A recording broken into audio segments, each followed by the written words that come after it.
really excited to be able to be here today to give you an update. And this photo shows you our project area where our Ormac resource is. 4 million ounces you can see in that picture there, and I'll show you some more slides of it.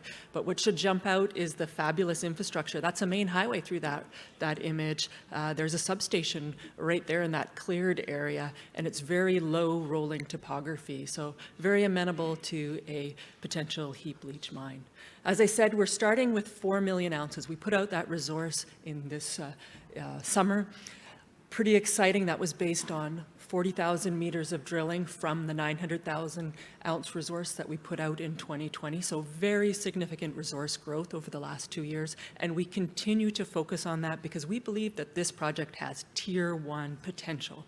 And for those of you that may not know, majors kind of classify things above 5-6 million ounces as being tier 1. So we want to get this to the scale, and we believe we have the scale, that this is a very desirable project for a long-lived mine. We have a leadership team that has a track record of success. We spend our shareholders' dollars well, and we have a very clear vision on how to create value. We've got that fabulous infrastructure you see in the photo: roads, power, even cell phone service on our project, fiber optic cable that goes right down the road right beside us. That is huge value when you're taking a project like this forward. To have that infrastructure really reduces the potential capital that you have if this becomes a mine. And we're in a tier 1 jurisdiction. We just had Hecla buy the mine right next door to us, Alexco, that closed on the 7th, showing that this district actually does have real interest from majors. We've got Victoria Gold just down the road, 25 kilometers as the crow flies, to their new Eagle gold mine, which is a lookalike for our project. Mines are permittable in this jurisdiction. Victoria Gold and Alexco, or the Hecla mine, were just permitted in the modern day. We have a very supportive and knowledgeable First Nation that we're working with, and only one that has a settled land claim. And we're different than lots of Yukon stories. People think of the Yukon and think, oh, very seasonal. We work year-round. We started drilling January 26th, and we drilled through December 15th last year. So we're Northerners. We know how to operate, and it actually can be more efficient and less environmentally damaging to be drilling and advancing this project. And that's going to let us move this forward very, very quickly. The Yukon, I think, is really an underexplored district. We've seen some recent discoveries in the far east end of the belt, and some of you will know those companies. But if you were to draw a circle from our Ormac property of just 40 kilometers, you would have 12 million gold equivalent ounces in published resources. And I believe considerable more potential with what you see what Victoria Gold is doing, drilling out their new deposits on their 550 square kilometers. I think there's lots of discoveries still to be made. And remember, our power line discovery was a brand new discovery in 2019. So this isn't a project that's been sitting around and explored by lots of people. This is a new discovery and a new project which we are advancing very, very quickly. This Tombstone belt, it includes Kinross's Fort Knox mine, which is a very similar style of mineralization, same age, Victoria Gold. This really is a belt of rocks where, and for those of you that know Kinross's mine, it has been very, very profitable for them, and their heap leach, when they put it in, has been very, very successful. Our team, as I said, we have a very strong vision. We have all the skill sets that we need to move this forward, from mining with Mark Blythe to capital markets with Steve Burleton, legal with David Reed, and we just added an advisor, investment banker with considerable connections to all of the major mining companies with Jason Neal. James Tom is here, our geologist, if you want to talk to him about the details, and Valerie Holland, our office manager, and Jasmine Sangria is here as well. So take a moment to talk to our team. We're unique in that we have a very supportive shareholder registry, and we have a strong treasury right now. So in this time when we've seen lots of share prices really depressed, ours has come off as well, but thanks to the supportive shareholders that we have and $18 million in the bank, we're in a very good position to weather this storm and advance our project very quickly. I'm a 4.5% shareholder, and I'm the third CEO, so I didn't get any founder stock. I had to buy all of that in the market and in every financing since I became the CEO. So I'm pretty heavily vested in making money alongside my shareholders. Victoria Gold's at 12%. They're the miner down the road. They've invested in us because they believe that we have lots of growth potential. We also have 20% institutional shareholders, and Franklin Gold and Precious Metals at almost 9.8%. So pretty great shareholder base to support us as we move forward. Here's where that resource is located. And, I really draw your eye to the image. The orange is the outline of the pit on the surface. The blue is the new areas that we believe are mineralized from our drilling that are not in the resource. All of the red holes have been drilled in 2022, and the green are still to be drilled. And what you see there is that we have tremendous potential yet to drill off. And on power line, when you look at the strip ratio of 1 to 0.34, this mineralization starts right at surface. Very, very low strip ratio, and that combined with that moderate topography that you saw on that image is very compelling. And again, I won't go into the details, but lots of near-surface mineralization. If we chose a cutoff grade of 0.5 at power line, we would have had 2 million ounces at nearly a gram. So it shows you how this deposit really holds together.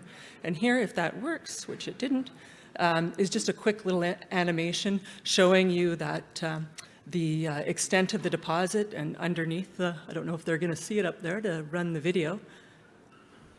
Maybe not. Okay. I'll give them a second. Anyway, on our website, we'll have this little video. Oh, don't know where it got music.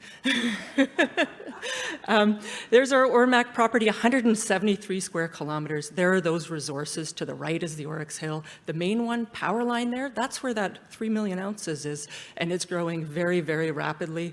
Do I believe these deposits will all come together? Yes, more drilling is needed, and I believe eventually all 3 of these resources will be one large pit. We can see that from the mineralization on the surface. Power line itself is 1.2 kilometers in strike. We've drilled 1.2 kilometers to the east and the west, and you can see that the red holes are the ones that we've drilled this year. They're a little bit hard to see there, but you can see over to the west there, or the left-hand side, we've drilled almost 4 kilometers away from the main power line deposit. That's a very long strike extent when that whole 3 million is in 1.2 kilometers of strike. So lots more exploration to do here. We believe this resource is going to continue to grow.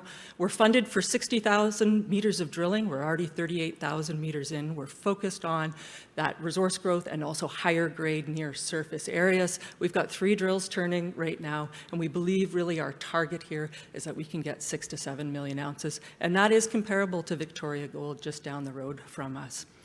We think we have a district here. We've got 16.5 kilometers of strike. You can see the property barely has been soil sampled, but lots of indication that there's more mineralization on it. This area, there's 3 boxed areas, which are our target areas, and they're blown up, but 6 kilometers away there over to the east, we've got a drill out there now. And if you think power line's 1.2 kilometers, and now you're drilling 6 kilometers away, that's pretty big scale if any of those holes out there are successful. Here's just another view of that resource and the fabulous infrastructure we can have, that low rolling topography, that main highway through there, a brand new power line that was just constructed in 2021. It actually has capacity for another mine in the power line. It's only energized to half of its built capacity. Where do you have that? Pretty exciting district to be working in. We also have our Nitra property, and that little image shows you that it's about a kilometer gap between Oryx and Nitra. We think Nitra has very similar intrusion-related gold to our power line deposit. We plan to get a drill out there this year. We've been soil sampling, trenching, and we've just mobilized the drill. So pretty exciting area and potential for new discoveries out on our Nitra property. Also road accessible. We're working on understanding how this project will move forward, and if it was mined, we've done initial bottle rolls, got 90% extractions on both the sulfide and the oxide from airstrip and power line. We've got additional work underway using the experts that are working with the heap leach mine next door and have worked with heap leach mines all across the country and the world, doing vat testing to understand leaching by grain size as well as gold deportment, and all of the work that we need to do to show how this project would be developed into a mine. On the ESG side, we're also doing that right. We're very focused on a charity that we run, working with communities and First Nations, building strong relationships, establishing scholarships, doing the baseline environmental work and other work to move this forward into permitting. And we've got the huge advantage of having hydroelectric power right down the road from us.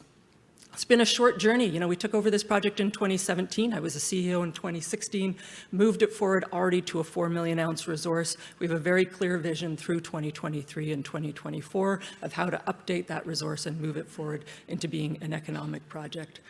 We believe that we've got a great team, a great project.